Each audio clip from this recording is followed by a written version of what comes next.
Mannar Kuttamperoor Shanthinivas charitable സൊസൈറ്റിയുടെ നേതൃത്വത്തിൽ Christmas പുതുവത്സര ആഘോഷങ്ങൾ നടത്തി.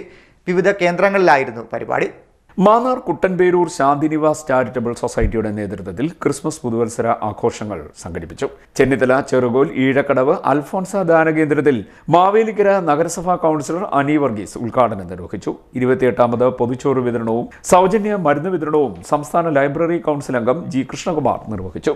സൊസൈറ്റി കൺവീനർ സതീഷ് ശാന്തിനിവാസ് അധ്യക്ഷത വഹിച്ചു. കോശി പൂവടിശ്ശേരിൽ, ബിന്ദു കളരിക്കൽ, Subhash Babu, sister Sania, Salim ചാപ്രയിൽ, sister Cherupushpam, Mathai N എന്നിവർ സംസാരിച്ചു. പുലിയൂർ ശാന്തിതീരത്ത് നടന്ന പൊതുച്ചോർ വിതരണം മുൻ ഗ്രാമപഞ്ചായത്ത് പ്രസിഡന്റ് ഗണേഷ് പുലിയൂർ ഫാദർ സാമുവലിന് പൊതുച്ചോർ നൽകി നിർവഹിച്ചു. എലഞ്ഞിമേൽ ഗാന്ധിഭവൻ ദേവാലയത്തിൽ നടന്ന പൊതുച്ചോർ വിതരണം രാജീവ് പിള്ളയും ശ്രീകല രാജീവും ചേർന്ന് ഉദ്ഘാടനം ചെയ്തു.